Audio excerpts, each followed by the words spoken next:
EP611. Oh, that was lovely. Susie coming in like she's Elvis Presley or something over here. Susie Meister here. Sarah Rice over there. Susie Presley. Brain Candy Podcast. Welcome, one and all. It is now officially May, the month of May. Woo! Yes, but not 100% spring over here in good old Colorado. No, it's still shiver me timbers. Sometimes I love it. But maybe not freak because normal for this. More snow in the month of April and May than in January and February. See, that's not how it's supposed to be. No, not at all. Shit is wild out here. I don't like it. It's like the seasons are all weird, and I'm living in this cocoon in this weird bubble where I'm still in winter. It's fully snowing coming down. I'm riding this. I'm snowboarding in 10 inches of powder. Yes, Susie, you have to hear that word again. Every single time people say it on the mountain too, I laugh. I laugh so hard because I was on the gondola the other day and these guys are like, "Oh man, these such great stashes of pow," and I was oh my Susie, God, would hate pow? this so much. Everybody calls it that. Yes, that is so Susie much worse. Would hate this. See, you just made me appreciate the word powder because it's so much less offensive to me than pow. It makes me laugh every time. I'm like, man, I knew that Susie would really chew me out if I said that word. Please, this is now powder is a compromise. That is sick. What is wrong with people? Oh, God, it cracks me up. It's like the surfer lingo. It's so funny. Oh, I think it's hilarious. So I am living in this winter world, and then every time, when I went and got all my stuff in California, drove through California, and all the commercials there are springtime this, everybody's wearing sandals. So I'm like, what? I feel like I'm totally, I don't know, out of place. But I think the advantage that you have, correct me if I'm wrong, where you are, is that even when it's cold and snowy, you guys have a lot of sun. Oh, yes. See, we do sunny. not. It's beautiful outside right now. Yeah, it's gray 6 months of the year here. That's the main problem. Yeah. Oh, I would not like. Yeah, no, this is so at least sunshine. you have sunshine. Yeah, and it's in just one of those cool weather climate. It's crazy. This is the longest season anywhere in the United States. Well, you certainly did get your money's worth on that pass you bought too. Oh yeah. I'm how I love cost per use. You do. I'm getting it down to about $20 to $30 per go. That's still a lot. I'm just saying. I know that and I missed half the season. Okay. Imagine next year. I started in end of January. Oh God, Susie, you're so funny. I'd rather not. No, I don't want to think about that yet. But enough about me and my silly dates that I'm going on. Let's talk about a story that I believe one of our listeners sent to us. I think this might have been a Veto Player submission. Veto Player really hooks you up with links. Totally does. Yeah. Shout out to Veto Player for hooking it up. Shout out to Veto Player. This is, and I don't have a lot of information on this. I even watched the TikTok because this is a news story that is it a story? Just something that happened that I want to get your take on. Mm-hmm. The internet is abuzz because a guy took a girl on a first date. They met on Hinge, and he took her on a first date to Target. I saw this. Oh, to Target? Yes. Oh, no, I didn't see this. Okay. What do you think about a first date to Target? Oh, that's it? That's the story? Yes. It's not a date. I agree. They just went on an errand. That's what I think. A bunch of people are saying that this is a good idea. That they like this. I think they're... Suze, let me tell you. I had a moment today. Yeah. I had a moment. I was looking up stuff to talk about and looking at my articles, looking at my notes. Mm-hmm. I clicked on a couple links and read a couple articles that made me feel so fucking old.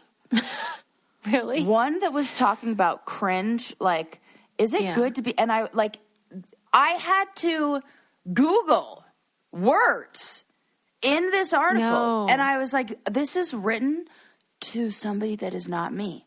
And this was right after I watched the Abercrombie and Fitch documentary where they had to explain what a mall was. Right. I was like, right, especially they had what to is really happening? I am avoiding mirrors today because I'm scared that I'm going to look in it and look older. Yeah, it was somehow. like a reminder to suck up on retinol for your premature exactly. aging. Well, oh my God! Start taking Preservision to protect my precious eyesight. Yeah, they really had to explain what mall culture was, especially. Oh my God, I couldn't believe and it. that it was They're a like, scene. they'll have unique stores like Hot Topic. I was like, are you seriously explaining stores right now? Who? Which means somewhere there were people who were like, I don't understand what that is. Can you please explain it? Right? Yeah, correct. That's the part where I'm like, wow. I feel like maybe this story of a guy takes girl on date to Target might be a disconnection in like the generations. Is this me being I do out think of touch? that the youngsters aren't great at knowing even what a date is because they just hang out in people's living rooms and basements mostly. They don't really go out they just like Netflix and chill it. Right, and then they just look at their phone the whole time when they're together hanging out. Yeah, so they probably just don't know what dates are, really. Because she was saying it was fun to go around and like point to things and be like, oh, I have this at home, or oh, I like playing this game, or oh, this is fun, and it gives like some things to talk about. Well, that's fine. But I had so many follow-up questions like, do you buy something? Who pays for it when you buy it? Well, I want to know how he set it up. Like, he was like, here we are at our date at Target. Like, right. How was this pitched? Did they meet there? Right. I had so many Did he pick her up? Yeah. Right. Not, because the video that I saw was her in the parking lot pointing at it, like, here we are on our date, but it looked like she was arriving to meet him there. Oh, my God. Well, she's just misusing the word date because that is an errand that you went on. Yeah, and if he I want to know if he bought anything. I have so many questions, and there wasn't this is a newly emerging story, and so far she has not given an update. Like, if you wouldn't go, if you think you can only count something as a date if it would be something you would do on Valentine's Day or something. And if that's something I can make that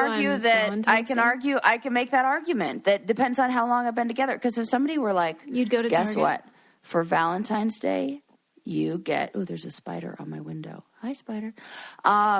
If they were like, we're going to Target on Valentine's Day, and you get like $100 to just like get whatever you want. Okay, well, but then would that be the only thing? I would have a lot of fun. You'd probably go get some Chili's afterwards, though. And then that would be a date. Yeah. That actually sounds like an awesome date. Yeah, but see how you created more parameters. Or you had the $100. And it's certainly not a first date. That's my biggest problem with this. Yes. Yeah. That's the biggest problem that I have is that this is the foot he's leading with. Yeah, and I would need to know if there were other stops also. It also feels like a test. Oh, God. And I don't I feel like there's that sometimes, mostly, I don't, maybe women do it in different ways. Yes, we probably do. I'm sure I could think of examples. But sometimes people put their partner through these tests. Of I'm going to take them on a first date, like someplace that's really outside of their comfort zone, or make it like extra like sexual in a way. Do you remember that show? Oh my God, Millionaire Matchmaker? Yeah. I would always see that happen where like these guys would like think it would be appropriate to take a girl on a first date to a hot tub or somewhere with a pool where she has to be in a bikini. That's which is ridiculous. Or they're in like a sauna together. I'm like, nah, you don't do that on the first date. There are going to be people who are going to say the Target thing is a date. But my feeling is if that's a date, then literally anything is a date. Like going to get your oil changed is a date if you bring someone. But I would also, Then the word has no meaning. Not oil change, but I could see how you could make something like going to the car wash fun. Well, my point is that if you're arguing that, then literally anything could be if you just say this is a date. Yeah, but then you can also say if it's like a good date or a bad date. Yes, it could all be a date, but not all of them are good. No, it can't. Words mean things. No, it can't. No, it can't. I mean, some things are not dates. Some things are not dates. Target isn't a date. I agree. You, Sarah. Neither is getting an oil change. Neither is getting a car wash. And if you're reaching in the bottom of the barrel and turning... Now, do I think that you can turn one of those outings into something that's fun? Sure. That is date-esque, reminiscent of a date? It's date adjacent. Date adjacent, yes. But to call that the date? No. And no. It could be a part of a larger thing. No. And Correct. Regardless, you could definitely wear Rothy's, whatever you did on your date. You're probably going to need it if you're going to be cruising around Target and like up and down the aisles. This is actually the ideal footwear for that quote-unquote date. Well, it's great and for anything errands. Else you do. It's great for dates. It's great for work. Rothy's are fantastic. Yeah. That's actually very versatile. It can be perfect for both dates and errands to Target. We had a Brainiac send us a picture of her out in her Rothy's, and they were the cutest, like, I don't know what they're officially called, but they were like little boots. I had never seen them. Oh, yes. I've seen these. These are adorable. They looked great. I mean, she was rocking those babies, and I bet she would say how wonderful it is that she could just throw them in the wash, and they are good as new. Yep. They have tons of different styles, tons of different colors. You guys know I'm a loyalist. They're my favorite shoes. I did get a spring pair. They're freaking cute. And they're made out of recycled plastic, so they're great for the environment. But as Sarah is saying, we love cost per wear and cost per use on things, and that is where these babies shine. Your new my favorite aunt got shoes. a pair. I saw her with them, and I was like, oh, my God, you got a pair. They were the same ones of mine, of course. Yes. And she's like, you mean my new favorite shoe? I was like, have you washed it? She's like, only 1,000,000 times. Let me tell you, my aunt is somebody who does not get anything unless it is a good deal and, like, quality. She's a savvy shopper. Totally the savviest. So there you go. Your new favorite shoes are waiting. Discover the versatile styles you can wear absolutely anywhere and get $20 off your first purchase at rothys.com/braincandy. That's ROTHYS.com/braincandy for $20 off your first order. Yes. Yeah, I'm glad that I've convinced you that is not. I mean, it didn't. I didn't. I'm totally with you. Like my instinct. That's what I said. I was like, maybe this is a generation like maybe there's like maybe that's what's the problem here, because the people who were younger were saying this was a date, and I was saying it was not. Why were they saying that? Raise your bar. I think because there's a way to. Well, this is what happens when you don't have malls. No, that's true. They turned. This is exactly it. It's just a social place to hang out, walk around. But who's going on dates at the mall? Well, I mean, when teenagers. You were 15, teenagers? But like all once the time. You can drive.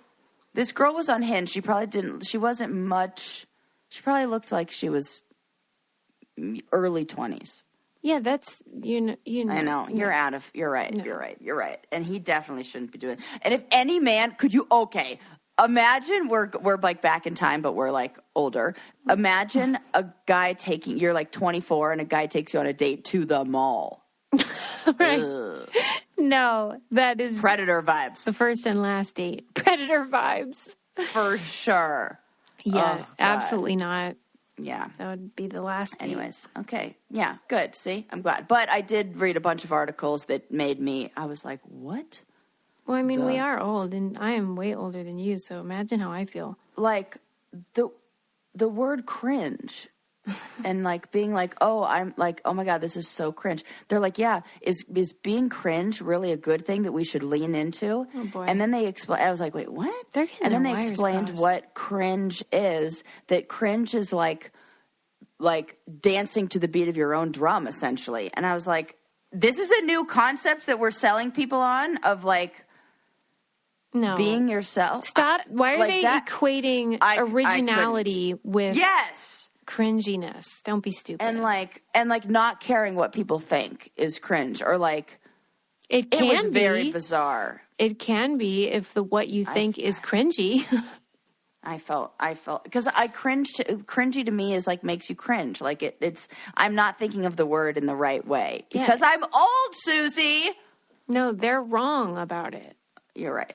They're wrong. Both are true. We are old and they are wrong. Oh God, I hate that reminder. Okay, what else do I want to tell you about today? I have an update for you. I love an update. Okay. Remember, I don't know when this was, months, years ago, who knows, when I talked about, it's got to be either 1 year or 2 years ago, because this is an update on a scientific study, and I'll just tell you. So, do you remember when I told you about genetically modified mosquitoes in Florida that were released in order to weren't they now we have they were going to hunt down the other ones or something?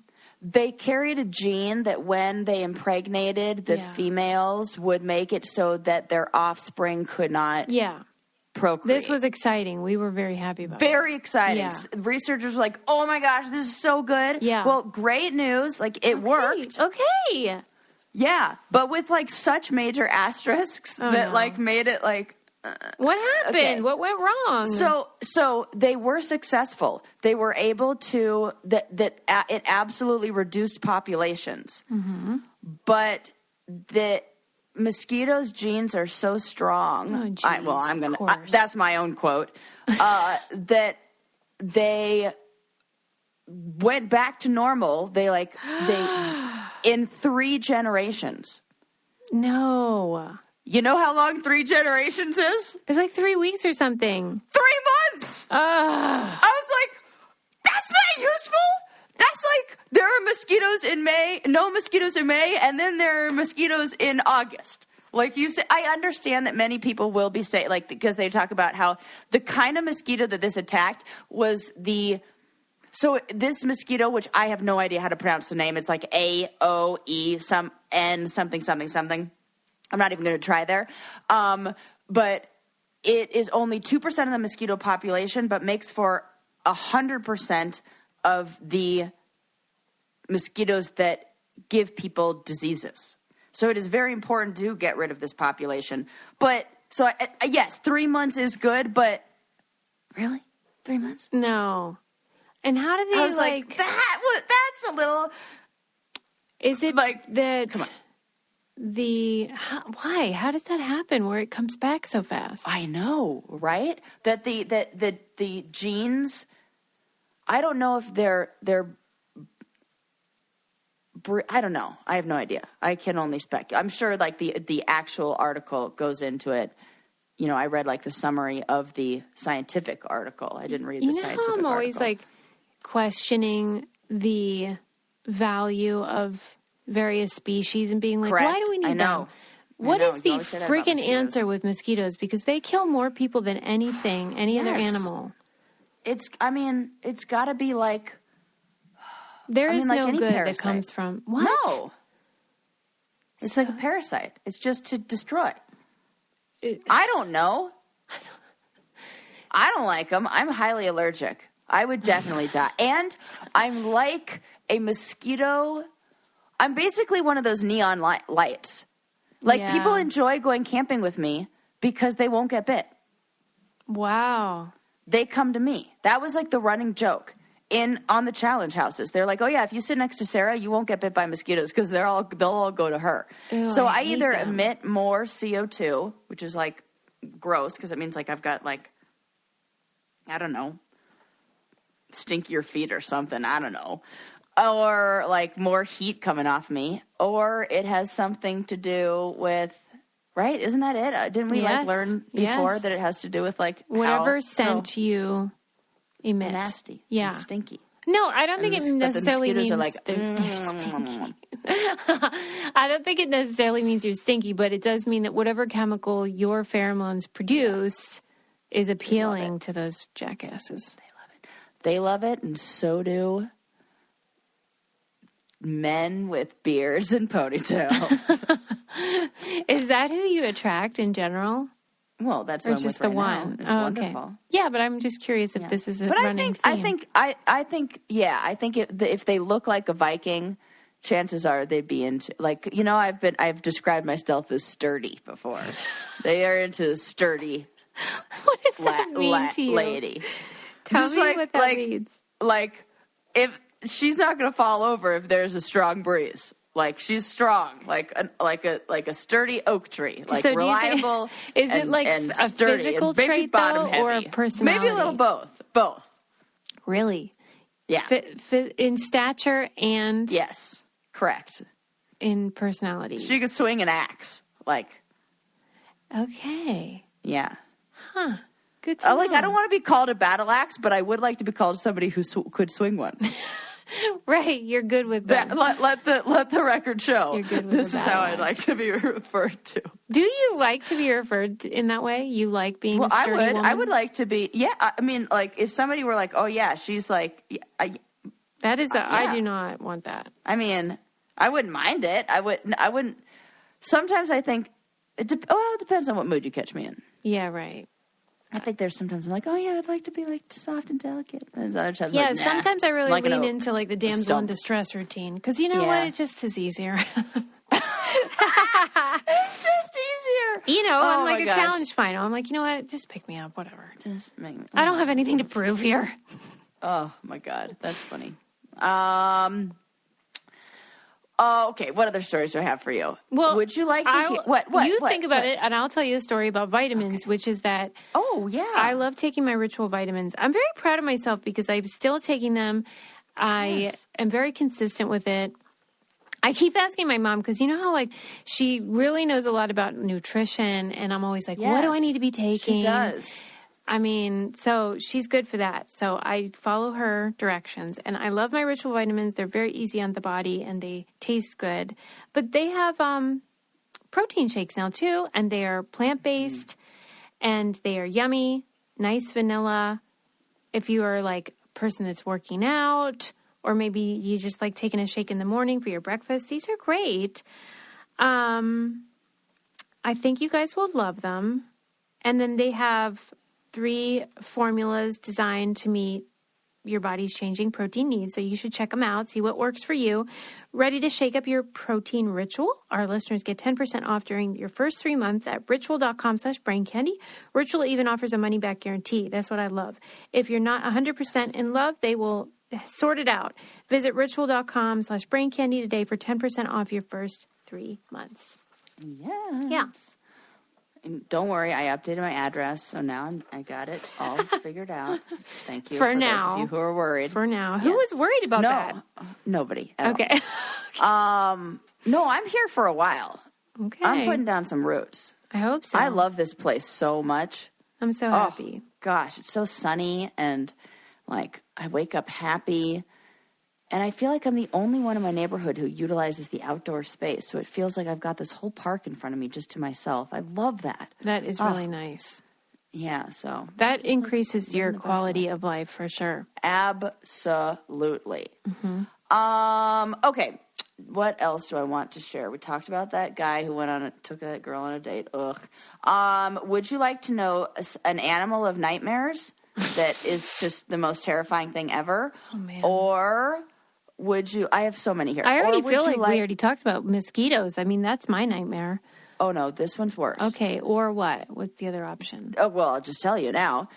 There is an animal called the bloodworm, which already... Oh, my God. Who named that? They need a new marketing person. For real. That's not even the most terrifying part about it. Wow. It has 4 teeth. Oh, come on. That are made of metal.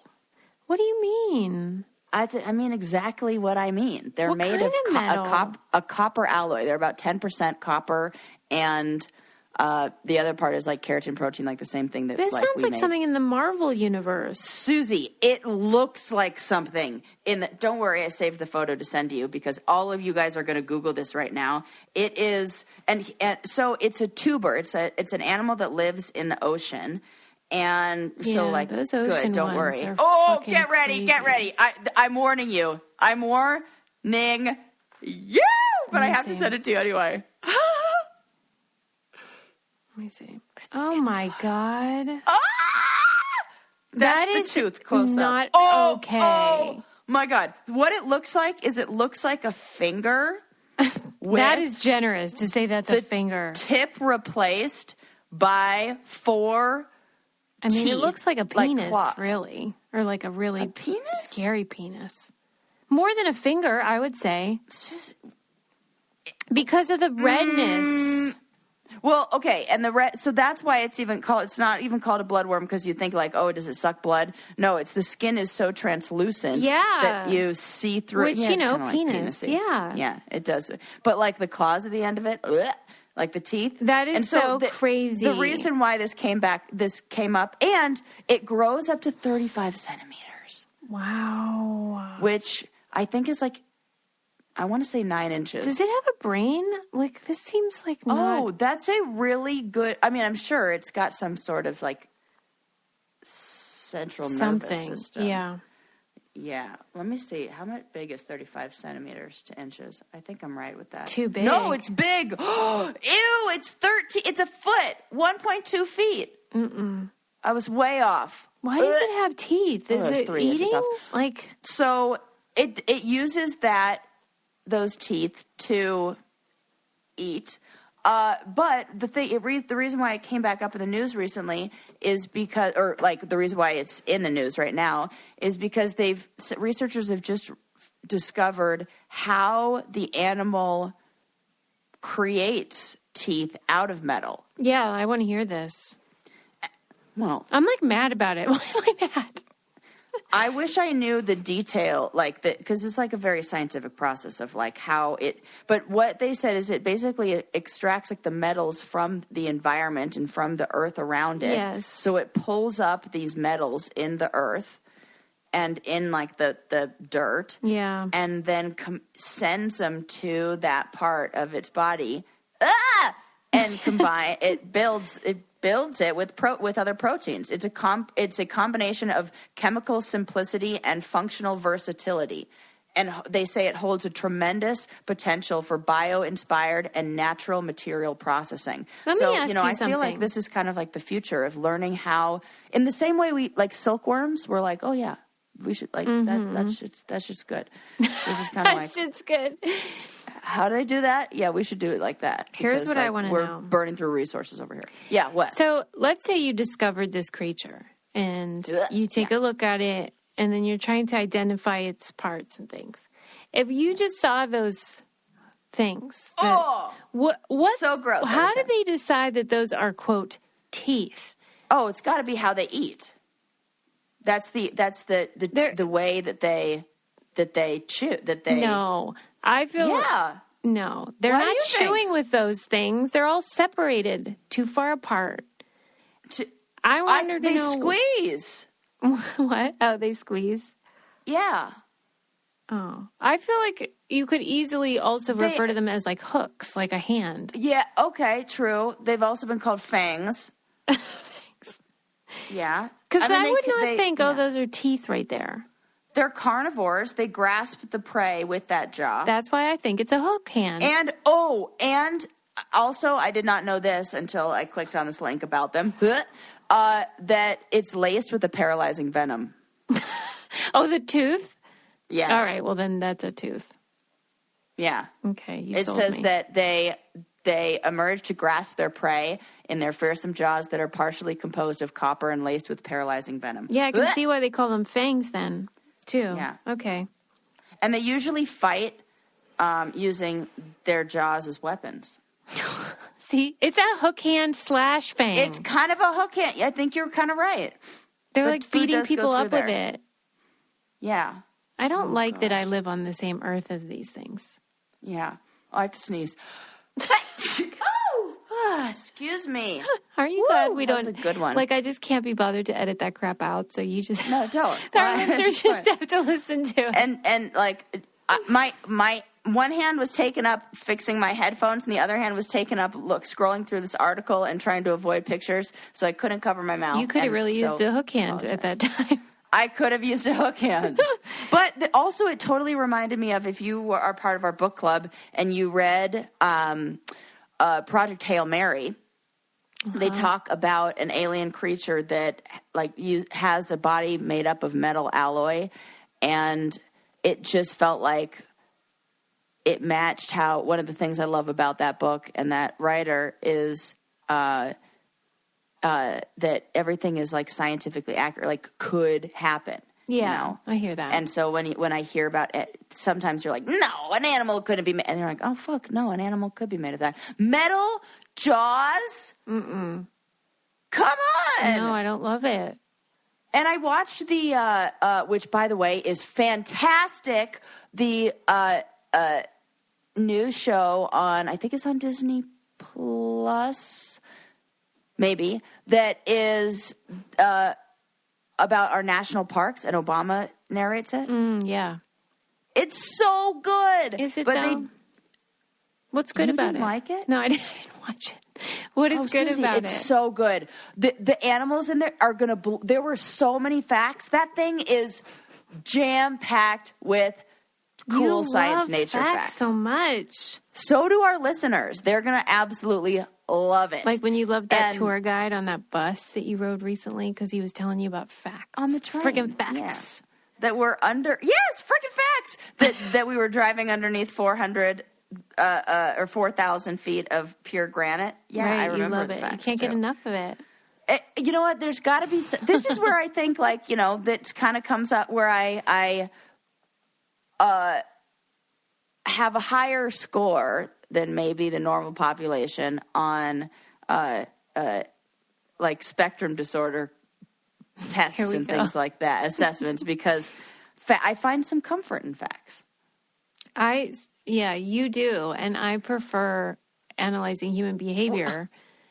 Yeah, like I mean, I do that. You do, but you really enjoy these tour guide things, I love them. I just give me all the facts. Yeah, no, yeah.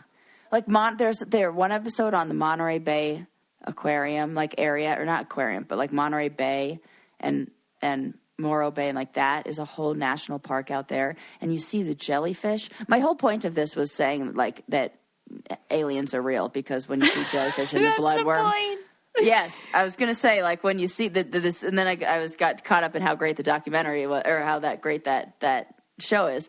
But I was gonna say when you see like jellyfish and you see the animals that are on there, yeah, oh my gosh, and some of the things that the animals do, like sloths. These sloths that live in Costa Rica, that the three-toed sloth, I believe it is, has an entire biosphere. Like it's like 80 different organisms that live only on sloths. Oh, and now we're able to, just like looking at the by having an entire ecosystem just on one thing, we can look at how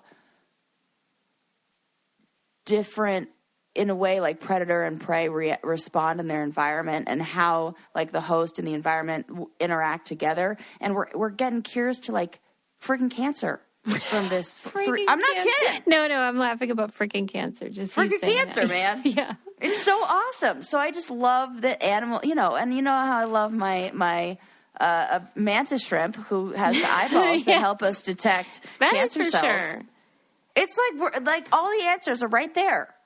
One answer that you might really enjoy is knowing about Chime, because sometimes you don't want to wait for your paycheck. You need a little bit early because you got bills to pay. Chime will help you. You can get your paycheck up to 2 days early with direct deposit. So it's more days to save, pay bills, feel good about your moolah. It's also an award-winning mobile app, checking account, debit card, and optional savings account. So what are you waiting for, people? Hopefully not your paycheck. Get started with Chime today. Applying for a free account takes less than 2 minutes. Get started at chime.com/braincandy. That's chime.com/braincandy. Banking services and debit card provided by the Bancorp Bank or Stride Bank. N.A. members FDIC. Early access to direct deposit funds depends on payer. Onward. Yes.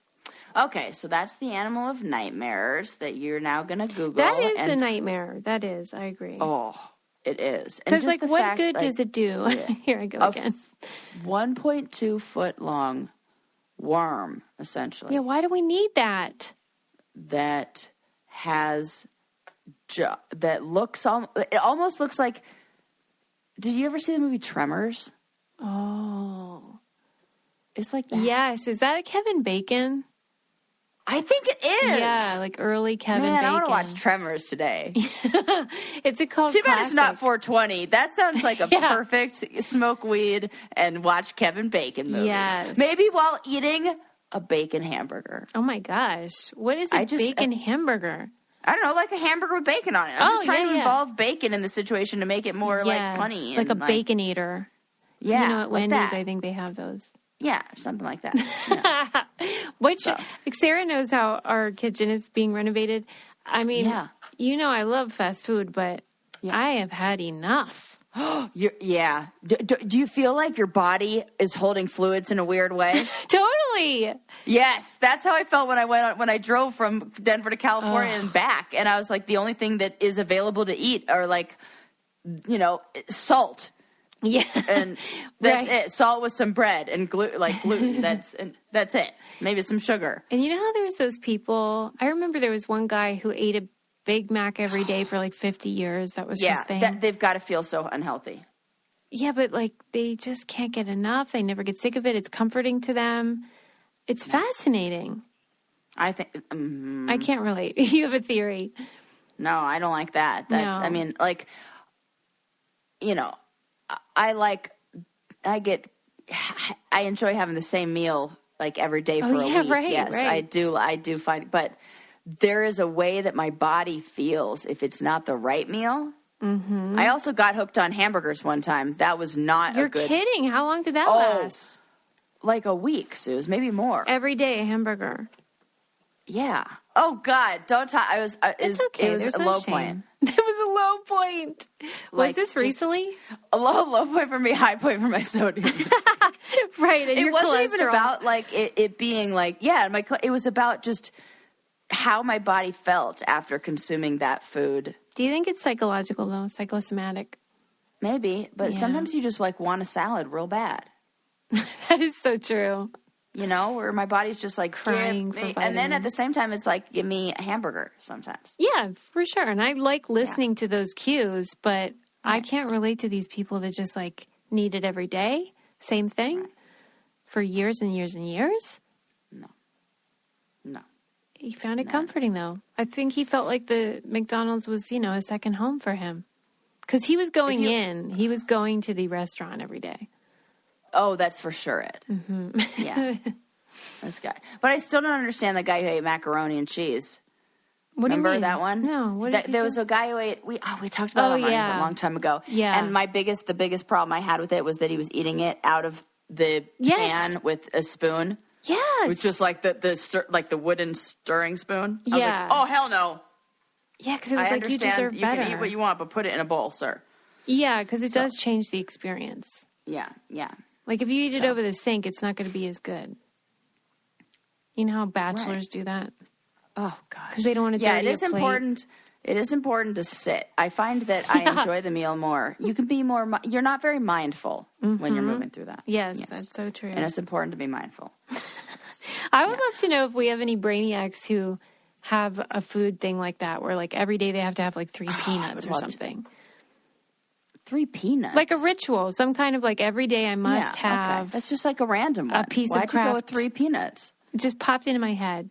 Oh, like, interesting. I need a craving slice peanuts? of Kraft single or something. Oh, yeah. I don't know. I do love that. Yeah, a ritual. Let us know if you have one of those. I would love to hear. I'm never not surprised. I thought it was funny watching the Larry David Comedians in Cars Getting Coffee episode where you know how he's like rail thin. He is just this very skinny guy. Yeah. And apparently his, feeling that everyone should curb their enthusiasm extends to food. And so he can't relate to people that like get very excited about food. And so Jerry was asking him about it and he's like, what about pizza? You have a piece of pizza? And Larry was like, yeah, 1, never 2. Like he won't even eat 2 pieces of pizza. What? Yeah. And he's missing out. That third one is when it really hits. And then, Jerry had ordered pancakes, like as a kind I want pizza. To be funny. And then Larry tried it and he was like, it's okay, but I can't believe people do this all the time. Like he truly couldn't like, believe what is, it. Yeah. Yeah. Well, that's a real thing where it's called anhedonia, I think it is, where you don't derive the same amount of pleasure as others from life. It's like there are these conditions. Oh, do you think that he has that? Or do you think he's just sort of like, calm down, everybody. It's just fucking pancakes. I could be a little of that. Yeah, right. Because I always would watch Curb and be like, how does he stay so skinny? I mean, now I know. It's like, yeah, because he just doesn't care. He doesn't get, or remember the guy, you saw Free Solo, right? Yeah. That guy, what is his name? Something Harold, I can't remember what his last name is. Harold or something like that. But they looked at his amygdala and he has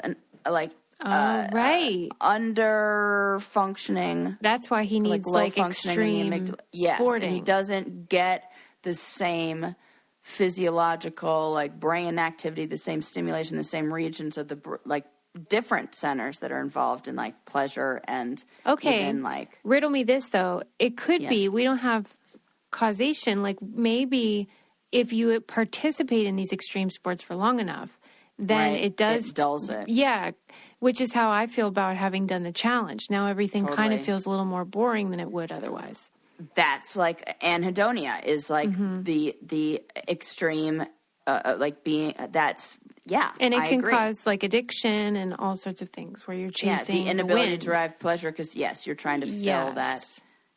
So I would wonder which came first in that department. At any rate, one piece of pizza, Larry David, one only. I can't with that. I think he said his like splurge would be like a piece of fruit or something. No. I can't remember. Has he tried chocolate? He would never. Like there's so many, like I get so much. I'm like the opposite where I get like too much pleasure from all things. That's so where I'm nice. just like, oh my God, this you're is very like reactive. I freak out. You know what I don't know if I told you this about the snowflakes. Did I talk about this? I don't know. That I have never in my life until this year seen an actual snowflake that looks like drawings of snowflake. I didn't know really that you could see them with the naked eye. Yeah, like that is fun when they land on your coat. Oh my God. I was like freaking out on the chairlift, and the people next to me were like, you got to be from California or something. I was like, yes, I am. And I love that you can't just keep it in your brain. Like you have to. No, I have to share it. I was like, what if you did this print on the whole jacket? It would be so cool. God. Like I'm like freaking out. Sarah can't get enough of fractals. Fractals, and now they have a cool science. I like them even more. That's way better than snowflakes. You just made it even more exciting for me. Thank you for that. So fun. I love it. Yeah, you're very excitable. That is for sure. Yes. Well, maybe it has something to do with, you know how you say that I'm a vibrational psychic? Yes, totally. Well, I think I have an actual name for what it is that I experience. Okay, well, tell them how we define it first. Vibrational psychic. Oh, yeah, because you talked about the freaking Nicorette gum. Yeah, like when somebody else is experiencing, and people listening related to this, where like if somebody else falls down or you're watching like a skating video and they fall, you feel the pain and it's like physically painful. I don't dispute that happens. Right. I just am saying, and people did get mad at me and like wrote me mean stuff, but I'm just saying it's not, they try to act like it's this charitable thing where you just like really feel bad for someone, but really it's what I said, where you're making other people's pain all about yourself. Well, those are, if we're going to look at it in a more, there's a more neurological explanation for this. Okay. This is called mirror touch synesthesia. Oh, boy. Right? I was like, oh, she's going to hate this because it's another form of synesthesia that Sarah has. Well, and it's a condition that literally makes you feel other people's pain, and it's described as an echo of pain. Oh, boy. And there are about 2% of the population experiences this. Okay. And so it says like there is a biological, like, yes, we as humans all kind of experience this in a way. For most people, it's the feeling that's kind of limited to crying at a weepy movie, or like when you yawn when someone yawns. Or like cringing when like you hear a story about, like when we were talking about the story about somebody eating the, tacos, and you like cringe, like when you imagine, that's like an example of it. But for that 2%, like 1 in 50 people, it's a hyperactive system that's overly excitable and turned way up. But there's a whole big question mark as to why. They're looking at, there could be like a lower brain activity in certain areas that is supposed to be where you distinguish what's another person and what's me. And so with that part isn't developed as much. That's weird. Yeah. So there is like a neurological explanation for this. Okay. And it's, people want to say, it's more. I want to accept the way that people describe their experiences with psychedelics and hallucinogens, hallucinogenics. Yes. Where like we're all one and we're all connected. If that's a real thing. Yes. Then this could be in that category. Bingo. Oh, I love it, Suze. I didn't even think about that. Yeah. You are 100% right. That is exactly, I could imagine that it's probably the exact same place in the brain where you see I don't know if it's more activity. It might be more activity. Yeah. Yeah. Oh, or like your brain just doesn't know its own limits of where you end and where the next person begins or whatever. That the brain has a problem with their self and other representation. So how your brain distinguishes between yourself and other people. Okay. I can accept all of this. I just don't like it when people act like they're fucking special. Like, stop pathologizing yourself. Stop saying, I have this syndrome, whatever. Stop it. We're all different and weird. Okay? Can we just accept that? It's so fun. It is. It's so fun. It is fun until it's not. This is really funny because the next story that I have is, who's the biggest asshole? Is it me? So I in response to the story that you talked about before, how somebody called you like the meanest person ever. Yes. I don't know when we were talking about that on here or on. We did that on 15 Minutes of Blame about people say I'm the meanest person that was ever on the challenge. Which made me laugh because, like, meanest person ever is so funny. Yeah, because you're so not like and then I was like, it's demonstrably false. Right. Like, people beat each other up on the show. I am not the meanest. You're going to be so happy because this study that has been conducted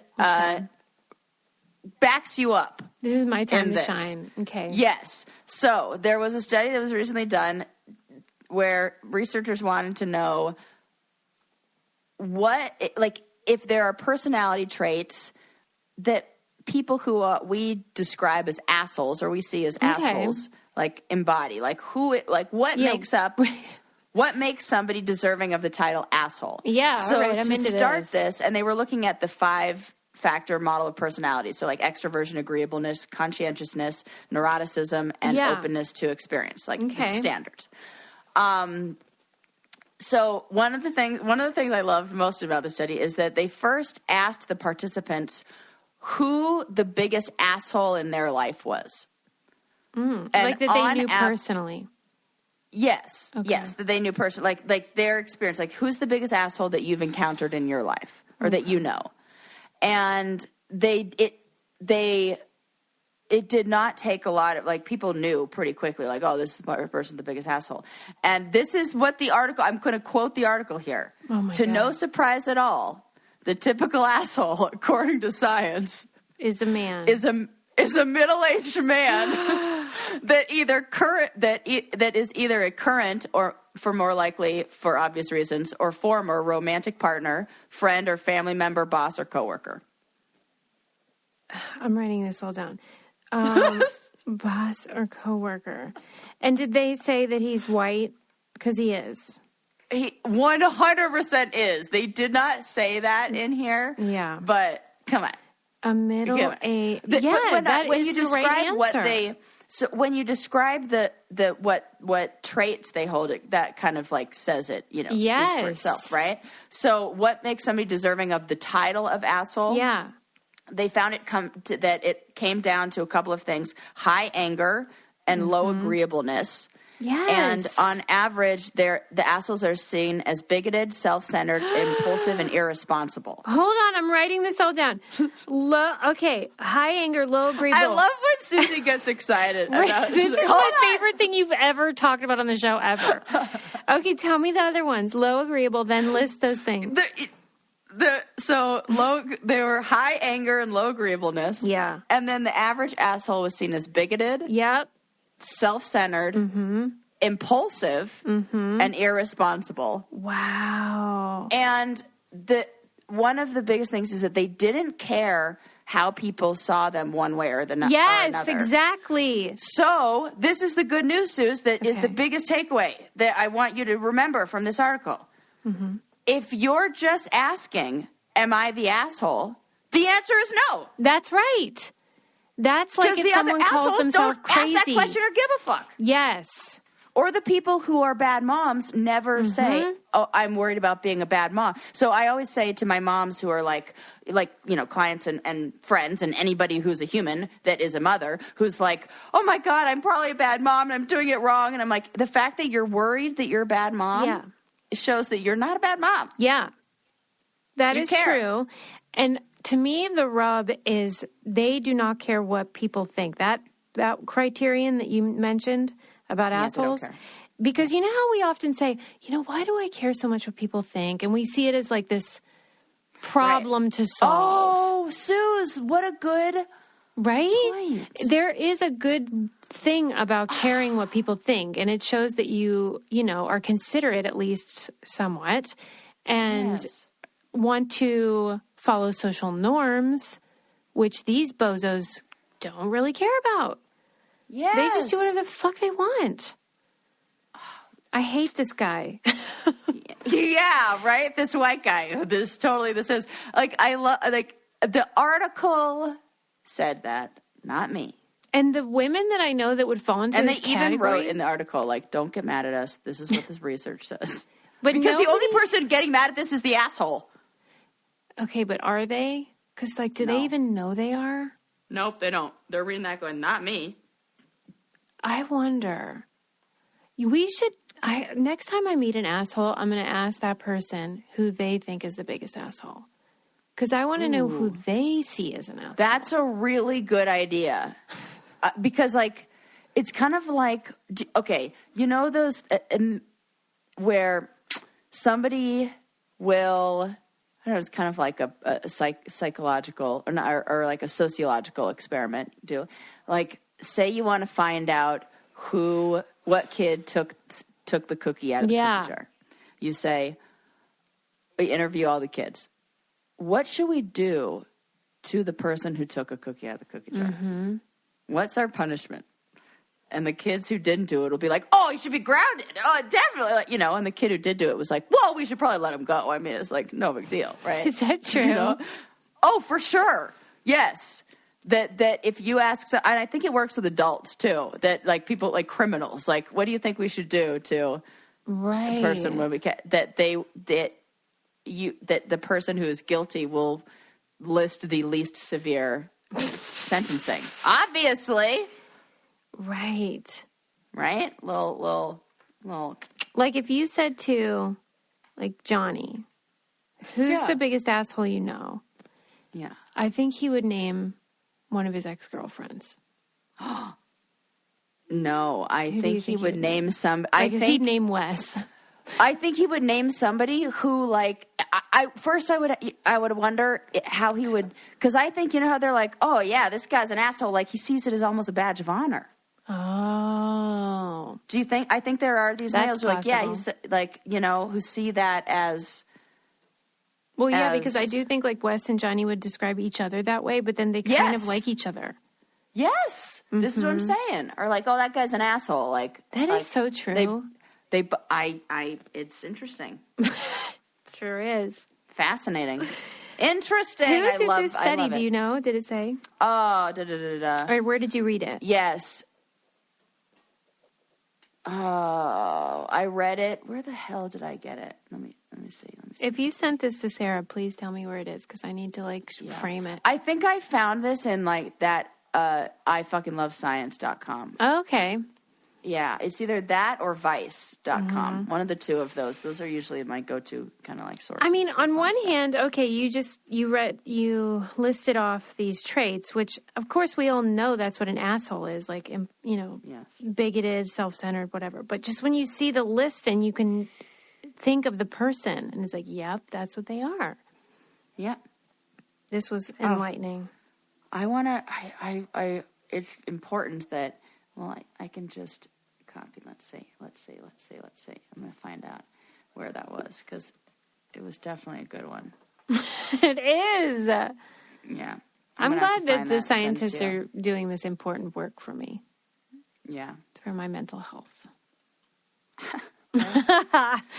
We need to know what defines an asshole. Mm-hmm. It's very, very important. I'm going to ask on Instagram, the Brainiacs, if like those traits match, like middle-aged man, ex, family, boss, coworker, whatever. Okay. Yeah. Like all I want to know is when you think, oh, this person's an asshole, what makes an a-hole? Oh, they called it an a-hole. That's why. This was, I found it was a peer-reviewed publication by the University of Georgia. Good for you, Georgia University people. New research from the University of Georgia suggests that the biggest assholes in many people's lives are middle-aged men. And they are. Yeah. They studied almost 400 people, and they asked them to think about the biggest asshole in their life, and they assessed the traits of the people associated with that term, and they found that most of the targets of the insults were viewed as manipulative, aggressive, and entitled. Entitled, that's another one. Yes. And, yeah. I'm so worked up. So it was published in Calabria Psychology. Tip of the hat to them. Tip of the hat, University of Georgia. Let's wind it down before I get even more worked up. Yep. We talked about animals that have claws and fangs and humans that have metaphorical claws and fangs. We talked about how going to Target is absolutely not a date. You can call it that, but that doesn't make it so. Nope. And Sarah got hooked on hamburgers for 1 week. That was fun. I really liked that. Not fun for my waistline, I'll tell you that. But, I mean, they were tasty, I bet. Oh, my God, they were so good. And I know the best one, Smash Burger, for sure, if you're wondering. Ooh, then Five Guys. I haven't had a Smash Burger in a long time. Then In-N-Out. Oh, my God, that Smash Burger sauce. I did switch over to the grilled chicken sandwiches for a little while at Smash Burger. Why? Because they were better. Just like not tasting. Just for health. Okay. Reasons. They're not better tasting, though. No. Come on. You're one of those people, though, you're like my mom, where she can trick herself into thinking it tastes better. Yeah. Totally. Vibrational psychic, we learned about mirror touch synesthesia, which... Mirror touch synesthesia. You know. Susie's annoyed by it, but... Don't worry, she's not the asshole. I'm not annoyed by it. I'm annoyed by the people that want to talk about how they have that. So you're best friend. You're just your co-host. You're annoyed by it. But basically, it's also all of our listeners. Sarah, apparently. you annoy me. Yeah, but here's the thing. These people that I'm annoyed at, I annoy them too. So it's fine. It's all... You don't annoy me. Sarah, please. Susie, never, ever. What on earth would you annoy me? Why would you annoy me? I understand why I'm annoying. No, why are you annoying? It's only fun if it's I'm an agent of chaos. We've talked about this.